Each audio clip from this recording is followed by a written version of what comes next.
Hi, good morning. We are Group 6 and we'll be focusing on Scenario 6. Our group members consist of Takia Beckles, Dana Jones, Janique Charles, Kimba Duncan, Kadaya McIntyre, and Janice Gregg. Objectives: to cover an overview of the conceptual framework theory of nursing model, author description, concept, paradigm, assumption. To cover the relevance and application of the theory to the case scenario. A brief pathophysiology of the presenting condition, and care plan for the patient in the scenario. Izzy has taught all of us, and we're more alike than we are different at the end of the day.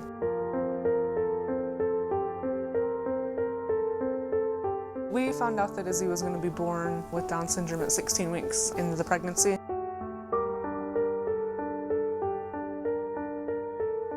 I remember her saying, "Do you still want to go through with the adoption?" And we said, "Well, absolutely."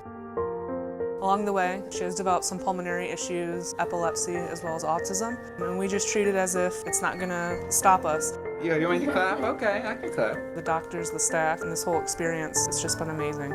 Everybody is always so welcoming with us. You're such a grown-up girl. I had never looked at kids with special challenges as different, but now I have more of appreciation for it. Back in the 1950s, when people with Down syndrome were born, they went into an institution. I can't imagine it now. All the research and all the different studies and findings. She's going to be able to live a normal life, and it's through the giving and people being generous.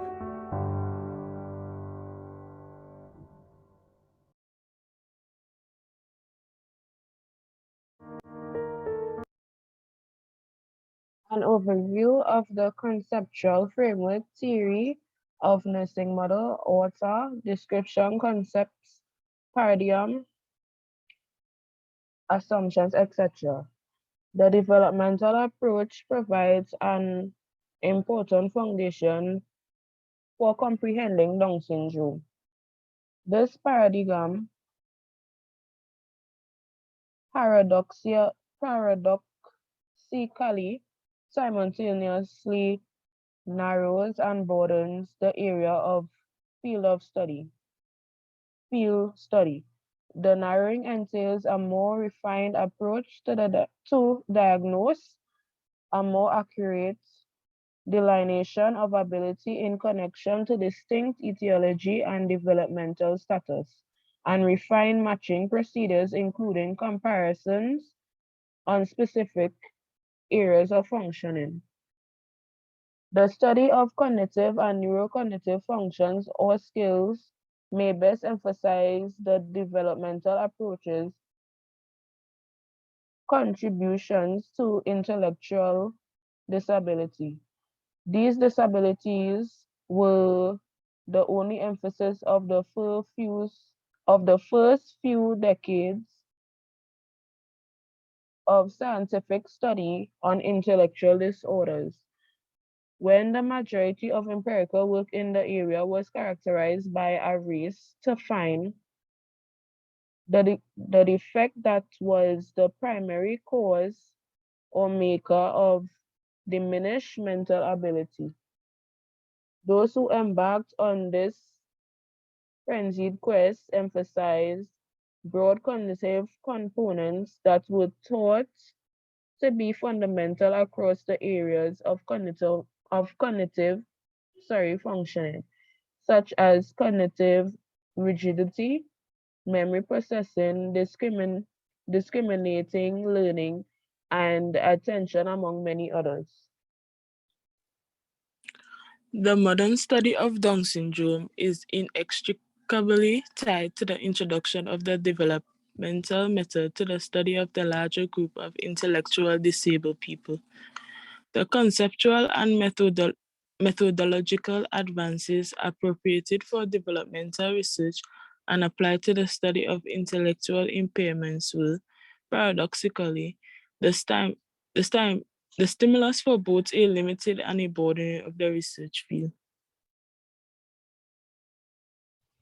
The theological, methodological, and imperative changes given by the adoption of developmental framework are highlighted by the evolution and revolution in research involving persons with intellectual disabilities. As a result, this fine-tuned approach to study among people with intellectual disability played a transformational role, changing, extending, and even reconceptualizing basic components of developmental theory. The relevance and application of the theory to the case scenario. The theory used in this case study was the theory of human caring by Jean Watson, who believed that a holistic approach to healthcare is central to the practice of caring in nursing. Caring, according to Jean Watson, regenerates life energy and enhances our capacities. The advantages are immense, and they foster personal and professional self-actualization. Caring is a win-win situation for both the patient and the nurse, as well as the other members of the healthcare team.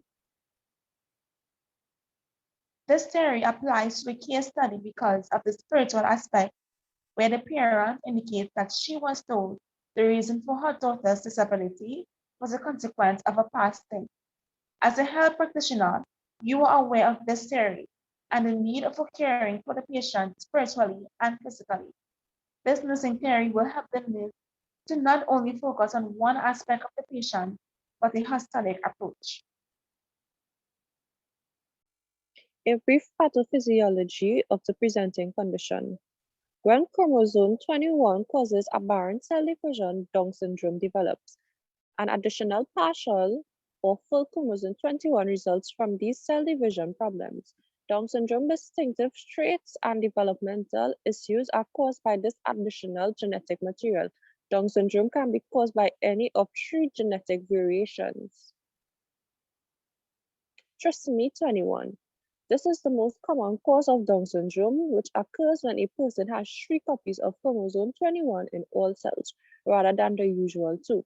This is caused by aberrant cell division during sperm or egg cell development. Mosaic Down syndrome. Only some cells in this unusual variant of Down syndrome have an extra copy of chromosome 21. After conception, aberrant cell division results in mosaic of normal and defective cells. Translocation Down syndrome. Before or during pregnancy, a fragment of chromosome 21 can be translocated to another chromosome, causing Down syndrome. These kids have 2 copies of chromosome 21, but they also have chromosome 21 genetic material connected to another chromosome. Care plan for patients in this scenario. So risk of fluid volume deficit and may be related to vomiting, inadequate fluid intake. Side outcome, patient is normovolemic as proven by systolic BP 90 or more greater. Shortfall of orthostasis, heart rate 60 to 100 beats each moment, urine yield more prominent than 30 ml each hour, and ordinary skin tuga. So the nursing intervention would be to evaluate the patient's skin tuga and mucus layers for indications of dehydration. Rationale, a deficiency of interstitial liquid causes the deficiency of skin tuga. Another nursing intervention would be to evaluate the volume and recurrence of vomiting, and the vomiting is related to fluid loss. Next, we have to evaluate the color and measure of urine. A decline in urine volume and concentrated urine, as confirmed by a more obscure urine tone, means liquid deficiency. And we have to evaluate the patient's BP, monitor BP for orthostic changes, and lastly, to administer athermic medication as ordered. These drugs will reduce vomiting and the risk of fluid volume deficit. So for Down syndrome, the desired outcomes are within the scope of her current abilities, the child will be able to perform motor, social, and/or expressive skills typically of her age group. The child will be able to establish a communication method for expressing his or her needs. And the nursing interventions are as follows. Ensure adequate nutrition. Assessing the child's swallowing ability, providing information on proper food administration, and providing good nutrition counseling are all things that can be done. Consultations should be held on a regular basis. Encourage parents to bring their children in for regular hearing and vision screenings. Examine the parent's understanding of Down syndrome. Educate the mother on Down syndrome and how to care for a child with this condition. And lastly, give emotionally and motivational support. The family requires assistance during these difficult times. They require strong support and guidance from the time the child is born.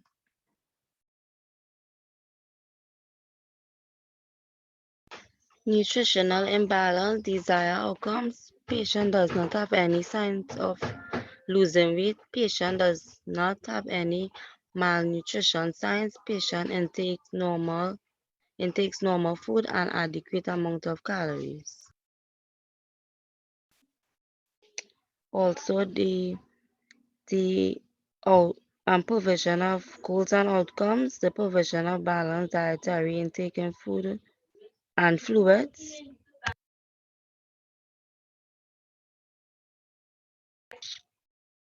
nursing intervention, monitor vital sign, ECG, oxygen saturation, and pain score regularly, document fluids and calorie intake, and refer the patient to a dietitian and administer gravel. Rational, establish a baseline data and record what the patient eats and what can help with the direct treatments. Provide a comparative baseline and decrease the vomiting and nausea.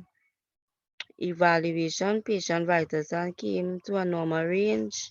Patient started to tolerate the nutrition foods that were given to the patient, and patient pain was relieved.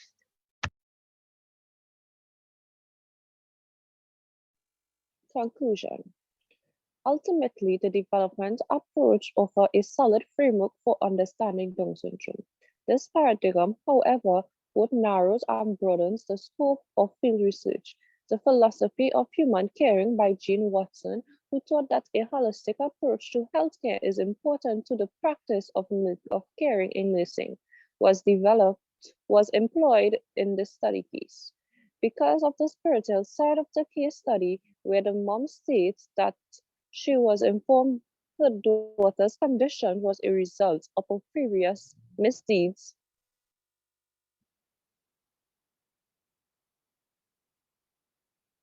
This extra genetic material is responsible for Down syndrome specific features and developmental difficulties, which can be produced by one of three genetic variants: trisomy 21, mosaic Down syndrome, and translocation Down syndrome are the three types of Down syndromes. For this patient, some nursing interventions include evaluating the patient's skin turgor and mucus layers for signs of dehydration, evaluating the patient's vomiting and reassurance, evaluating the color and measurement of urine, evaluating the patient's pulse rate and blood pressure, and evaluating the encourage regular oral hygiene, increase fluid intake to 1.5 to 2.5 liters 24 hours plus 200 mils for each loose stool in adults unless contradicted, and offer atemic medicine as directed. Thank you, and this was our presentation. Thank you for watching.